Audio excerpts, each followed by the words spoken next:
ಇನ್ನು ತಮಿಳುನಾಡಲ್ಲಿ ಸರ್ಕಾರ ರಚಿಸುವುದಕ್ಕೆ ಟಿವಿಕೆ ಪಕ್ಷಕ್ಕೆ ಕಾಂಗ್ರೆಸ್ ಬೆಂಬಲ ಘೋಷಿಸಿರುವ ಕ್ರಮಕ್ಕೆ ಡಿಎಂಕೆ ತೀವ್ರ ಆಕ್ರೋಶವನ್ನು ವ್ಯಕ್ತಪಡಿಸಿದೆ. ಕಾಂಗ್ರೆಸ್ನ ಈ ನಡೆ ಜನಮತದ ವಿರುದ್ಧವಾಗಿದ್ದು ಮೈತ್ರಿ ರಾಜಕಾರಣದಲ್ಲಿ ಆತಂಕದ ಅಲೆಗಳನ್ನು ಎಬ್ಬಿಸಲಿದೆ ಅಂತ ಡಿಎಂಕೆ ವಕ್ತಾರ ಸರವಣನ್ ಅಣ್ಣಾದುರೈ ಆರೋಪಿಸಿದ್ದಾರೆ.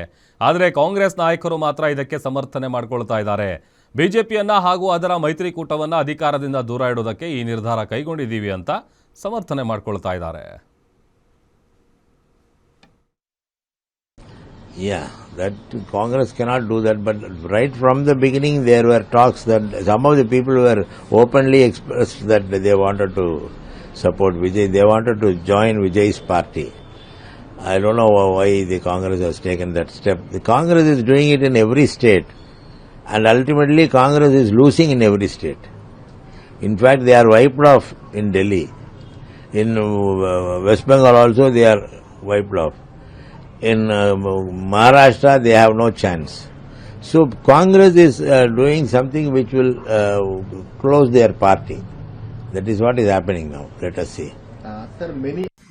ನಮಗೆ ಬಿಜೆಪಿ ಅಲೈನ್ಸ್ ಜೊತೆ ದೂರ ಇಡಬೇಕು, ಸೆಕ್ಯುಲರ್ ಫೋರ್ಸಸ್ನೆಲ್ಲ ಒಟ್ಟಾಗಿಡಬೇಕು ಅನ್ನೋದು ನಮ್ಮ ಆಸೆ.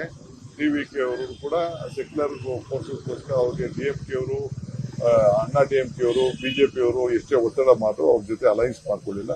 ಸೊ ಆ ಸೆಕ್ಯುಲರ್ ಫೋರ್ಸಸ್ಗೋಸ್ಕರ ತಮಿಳುನಾಡಿನ ಹಿತಕ್ಕೋಸ್ಕರ ನಮ್ಮ ಪಕ್ಷ ತೀರ್ಮಾನ ಮಾಡಿದೆ. ಅಷ್ಟು ಬೇಗ ಅವರ ಪಾಪ್ಯುಲಾರಿಟಿ ವೋಟ್ ಆಗಿ ಕನ್ವರ್ಟ್ ಆಗುತ್ತೆ ಅಂತ ನಿರೀಕ್ಷೆ ಮಾಡಿರಲಿಲ್ಲ.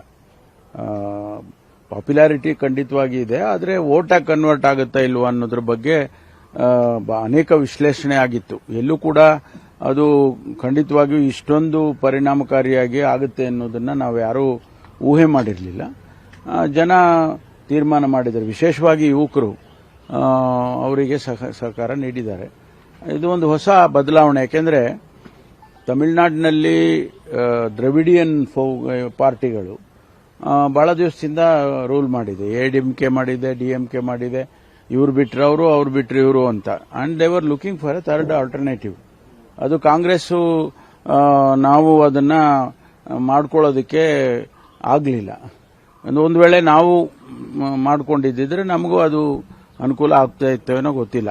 ಆದರೆ ಇಂಡಿಯಾ ಒಕ್ಕೂಟದಲ್ಲಿರೋದ್ರಿಂದ ಇಂಡಿಯಾ ಒಕ್ಕೂಟಕ್ಕೆ ಯಾವುದೇ ಥರದ ಸಮಸ್ಯೆ ಆಗಬಾರ್ದು ಅಂತೇಳಿ ಒಂದು ತೀರ್ಮಾನವನ್ನು ತೆಗೆದುಕೊಂಡು ಆ ನಿರ್ಣಯವನ್ನು ಮಾಡಿದರು.